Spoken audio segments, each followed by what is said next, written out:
St. John the Baptist Catholic School Reopening Plan, Part 2, Safety Measures at SJB. Here's the presentation outline. We'll describe what SJB is doing to keep everyone safe, including improved airflow and increased outdoor activity, face coverings, consistent monitoring for signs and symptoms, social distancing practices, use of space throughout SJB, sanitation and cleanliness. We'll explain the morning drop-off routine, the screening prior to entering the school, and we'll describe containment, quarantine, and isolation protocols, and give expectations and requirements for parents and guardians. How will SJB keep everyone safe? Improved airflow and increased spacing in classrooms. There will be smaller class sizes in school. We expect 50 to 60% of the students to come to school. We expect 40 to 50% of the students to stay home for distance learning. Desks in school will be spaced 6 feet apart. Masks worn by all.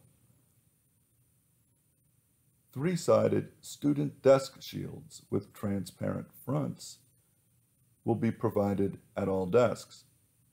Outdoor classes are encouraged, and yoga mats are provided for student seating.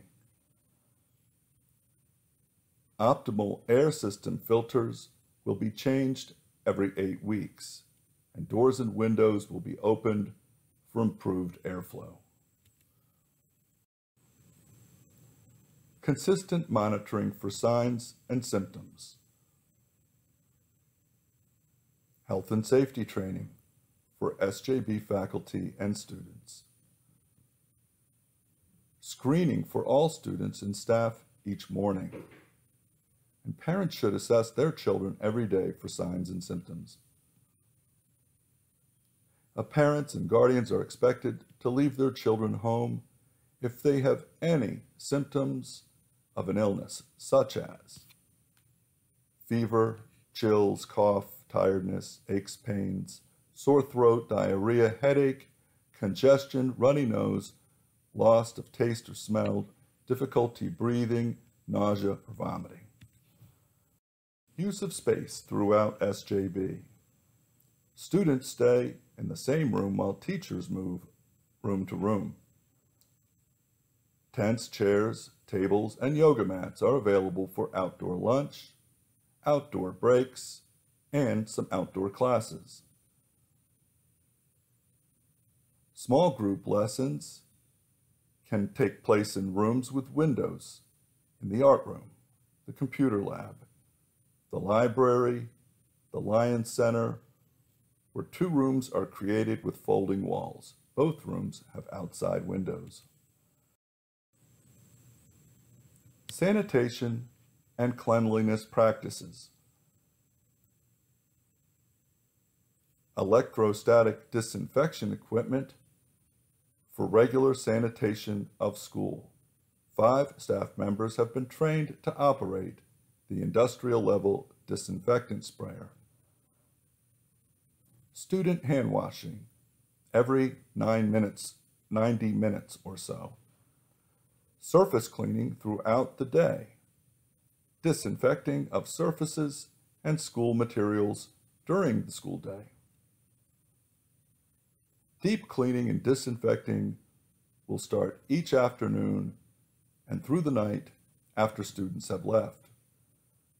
Each student brings personal tissues and hand sanitizer to keep at desk.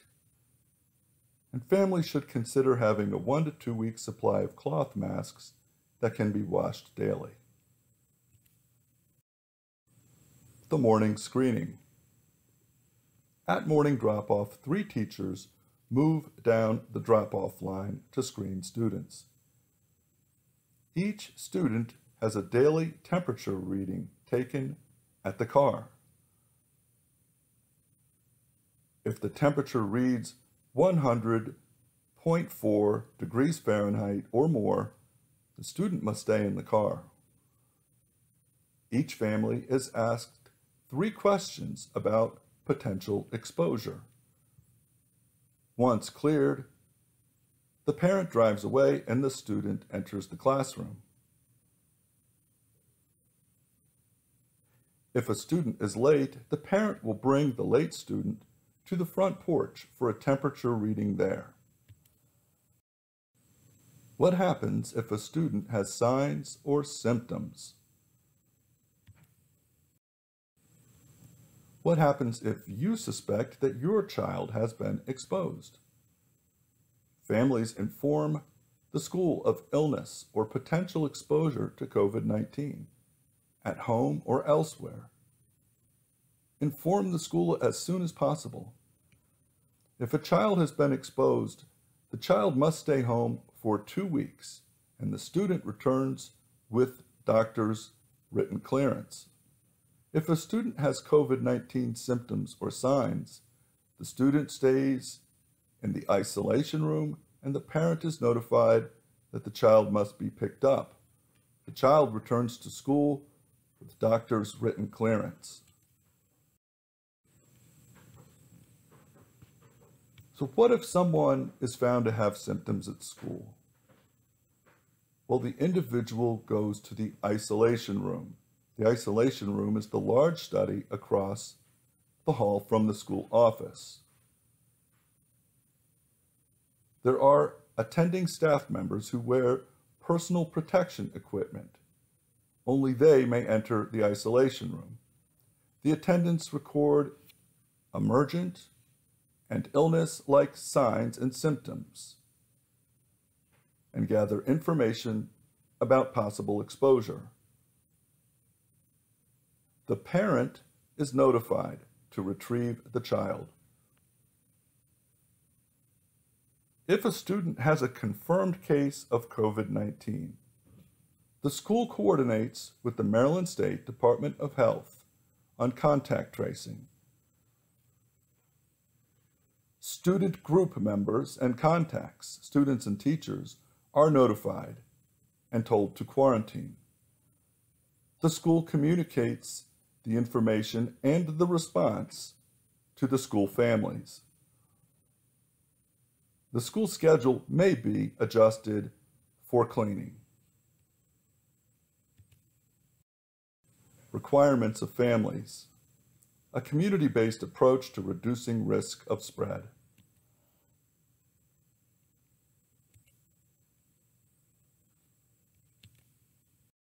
Your role as a parent guardian.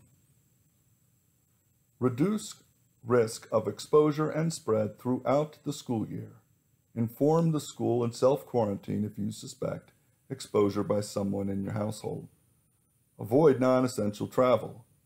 If you travel, get tested upon return.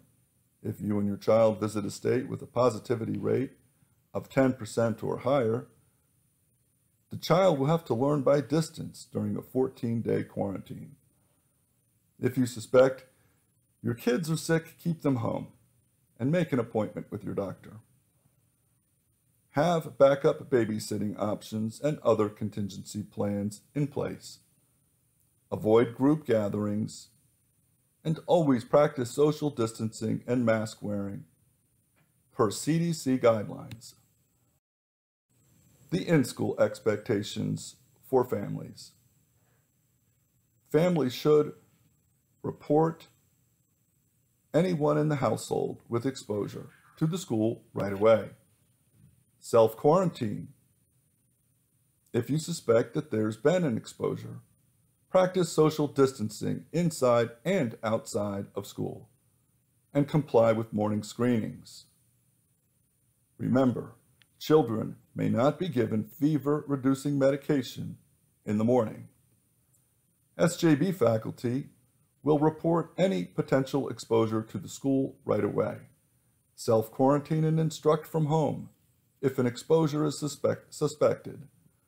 Practice social distancing inside and outside of school. Undergo the same daily screenings as the students. Distance learning expectations. Families should understand that distance learning classes are 8 to 3 each day. Contact the teacher with concerns and understand that distance learners may notify the school of their plan to switch to in-school learning on 2 dates in the first quarter of school, on September 16th and on October 28th, and those dates are on the school calendar. The SJB faculty will provide live stream instruction to distance learners, respond to parent concerns, and provide regular scheduled support for distance learners, and strive for equitable learning for distance learners, and provide school materials for distance learner families to pick up. If you have questions, please see the Frequently Asked Questions document and the Family Resources document on the reopening page of the school website. That can be seen at the top of the front page of the school website.